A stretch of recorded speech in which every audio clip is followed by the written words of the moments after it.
Hello guys, আসসালামু আলাইকুম। দেখেন আমার কবুতরগুলো, মাশাল্লাহ। মুরগির বাচ্চারা দেখেন।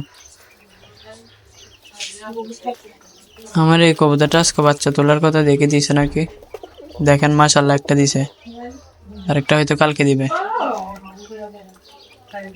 মাশাল্লাহ দেখেন আমার কবুতরগুলো। আমার কবুতর এখানে একটা সমস্যা হয়ে গেছে, দেখাবো আপনাদেরকে এখন।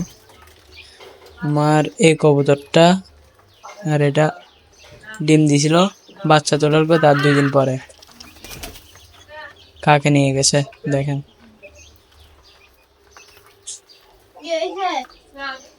আর 2 দিন পরে বাচ্চা দিল আর কি। এখানে দেখেন, এখানে কাকের বাসা করছে, দেখতেছেন এখানে কাকের বাসা করছে। আজকের ভিডিও এতটুকুই, আল্লাহ হাফেজ।